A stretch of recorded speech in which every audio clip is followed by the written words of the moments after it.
the hatred between the two teams because they've gotten more familiar with each other. It does, but it's also just so not important anymore. Interleague play is no one cares. But by the way, this is what Ben McAdoo, he's quoted by Jeremy Bergman at NFL.com. It says, Ben McAdoo, I'll coach as long as my key card works. That is so like I am out of here type of a statement. Yeah, that's in the notes today, brother. You should have read the notes. Well, I'm checking the NFL.com to see if has he been fired yet? No, he hasn't.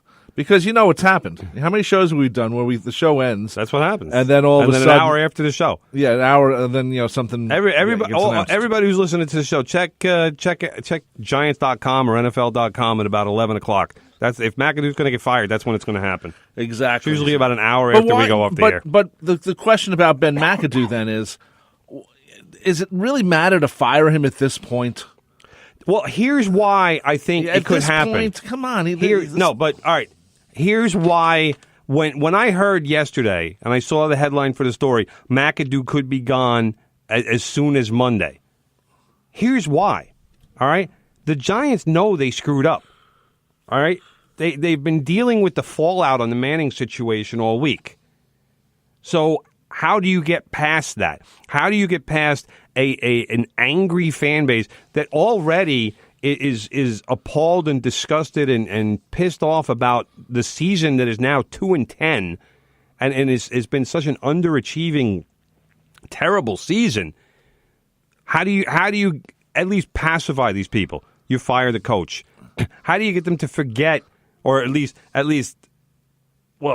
ignore for a little while this incredible affront that the Giants made to their franchise player, to one of the best players ever to wear the uniform? You fire the coach, the man who the fans think is responsible for this. Right. All right. They blame McAdoo. They don't necessarily as much blame John Mara or Jerry Reese. They blame McAdoo. To them, McAdoo is everything that is wrong with the Giants' season. Well, he partly was knocking Eli early in the season. He's partly the reason. But deservedly so. I said, Eli has not been great this year. No, he hasn't. And it actually helps Eli, in the sense that he's had a bad season and he's looking like the hero now. So. Well, you know what? Eli, no matter what, Eli is always going to retain his class.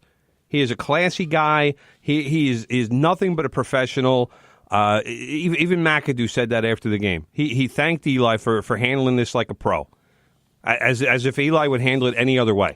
Right. The guy's been a total pro his entire career, and good for him. I mean, if nothing else, it means that his parents raised him right, and that he knows the right and wrong way to behave. But he was shaken.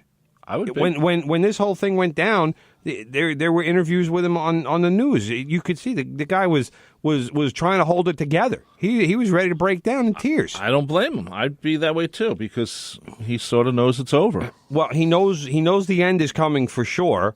At least as a Giant. Certainly as a Giant. But I can't imagine that he's with the Giants next year. I know he says he wants to play next year, and I'm sure he will play next year, but I can't see it being with the Giants. As much as the Giants have always been a class organization, they sort of did the same thing to Phil Simms when they said that Phil Simms wouldn't be the lead quarterback and Jeff Hostetler would be. And, Phil being Phil, he decided to retire. But it reminds me of a similar situation, except the Giants have no quarterback really to go to. Well, that's the difference. They would sign somebody in the offseason, a stopgap kind of a guy, a Ryan Fitzpatrick type, somebody better than Josh McCown type. Somebody who would cost them just a few $1 million. And Colin Kaepernick? No, probably not. But somebody who someone's going to sign him next year. Yeah, but I mean, Kaepernick is too different a player. The Giants are going to draft a pocket passer. And Kaepernick is not a pocket passer, so it wouldn't be Kaepernick. Besides, it would be too much of a distraction with him.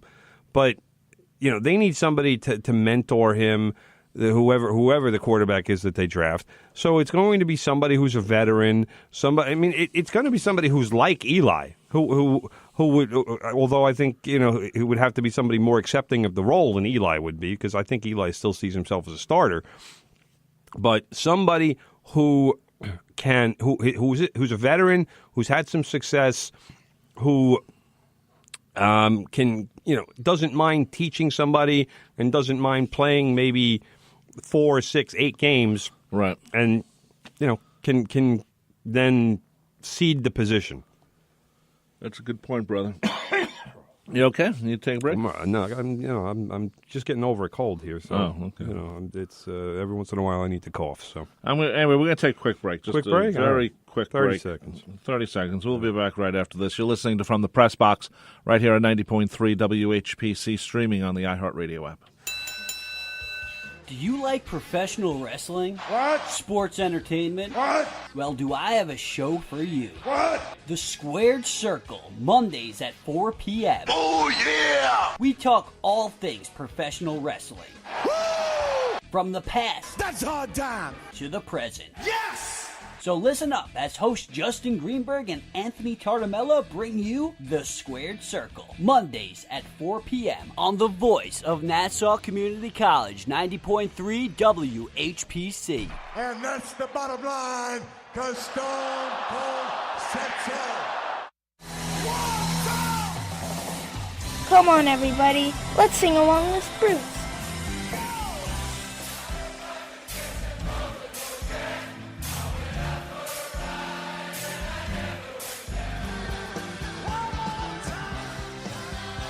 Join me, Kim Tracy, for the music of Bruce Springsteen and the E Street Band on Thunder Road, Sundays at 1 p.m. on the voice of Nassau Community College, 90.3 WHPC, and on the iHeartRadio app.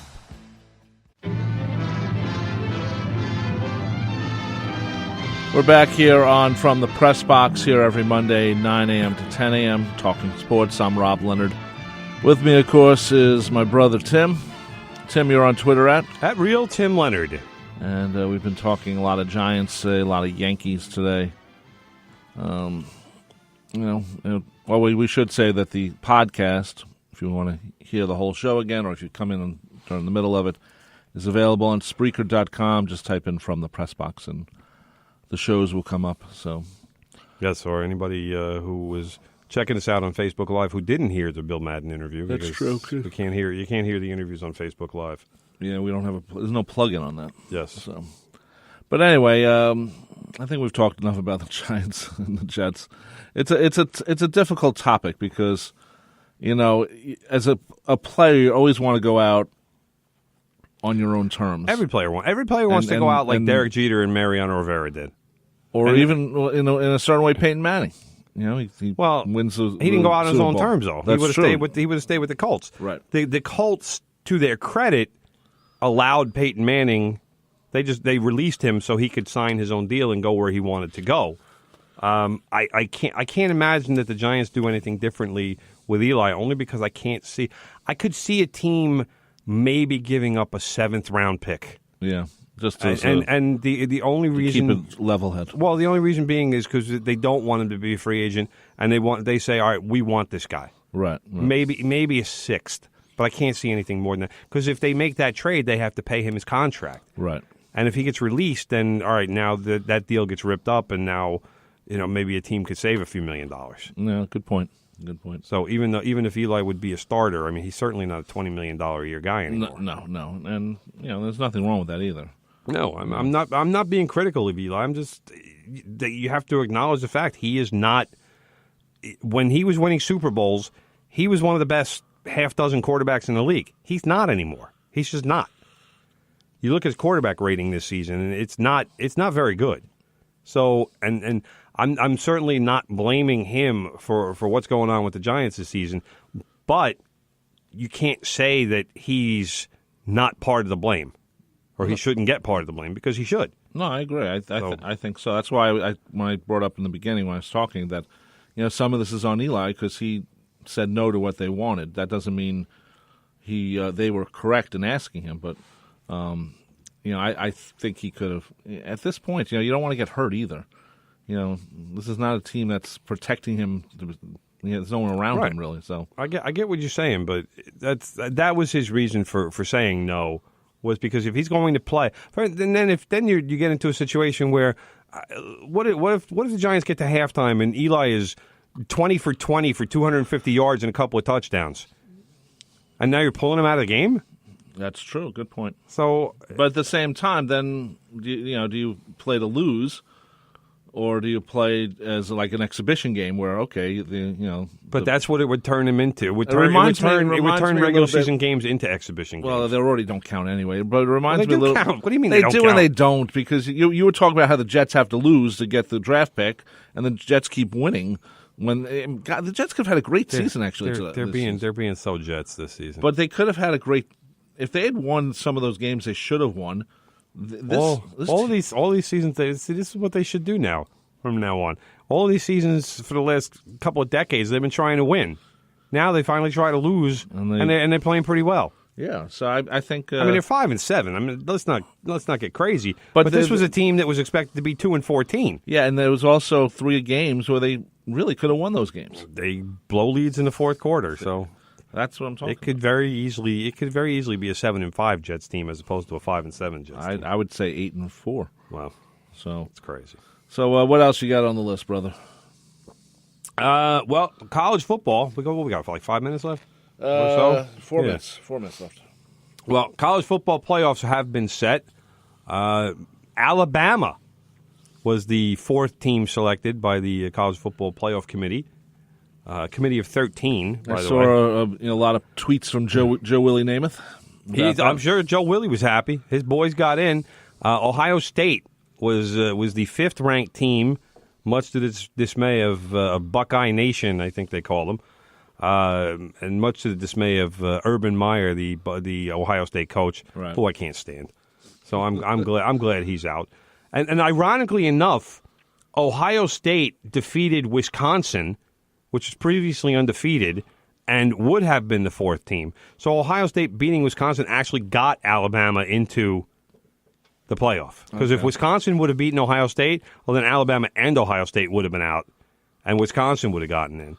So, what do you? If you're Alabama, do you like send a thank you card or something? I don't know. I send Joe Namath with a basket of Scotch.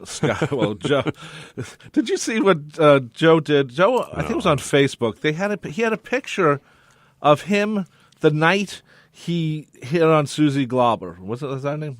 No. Colber.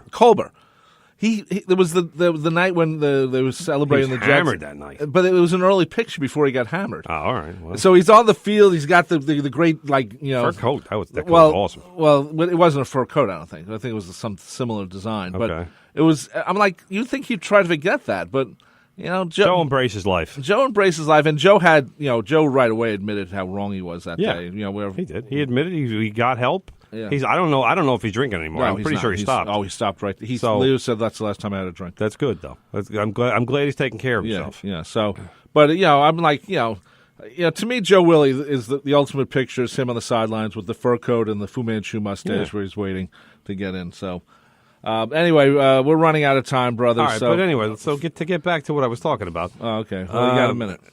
Clemson is the number 1 seed. They will face Alabama, the number 4 seed in the Sugar Bowl. Our cousins are happy. Our new cousins are happy. In a rematch of last year's national championship game.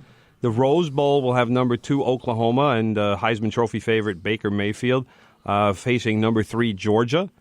And then the national those games will be New Year's Day. The national championship game will be January 8th, which will be obviously the winner of those 2 games.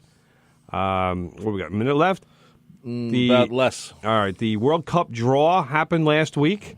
The United States isn't in it. Italy isn't in it. The Netherlands isn't in it. There is no group of death. I looked for one. There isn't one because there's so few good teams in this World Cup. It's going to be a boring World Cup. I'm going to root for England because England's got about 8 Tottenham players on the team. Of course. And England actually will play Belgium, which actually has another 4 Tottenham players. So that's going to be a good group. I'm cutting you off. We're done right now. MLS Cup, Saturday, hurry. 4 o'clock on ESPN. Yeah, hopefully it doesn't snow. Anyway, you've been listening to From the Press Box right here on 90.3 FM WHPC HD Garden City. I'm Rob Leonard. He is Tim Leonard. Thank you for listening. The podcast will be up on Spreaker.com later on today. We thank Bill Madden of the New York Daily News for coming on to talk about Aaron Boone, and we're so glad he's still writing for the Daily News. Take care, and bye-bye. The opinions expressed on air are not necessarily those of WHPC, its management, or Nassau Community College. Responsible opposing viewpoints will be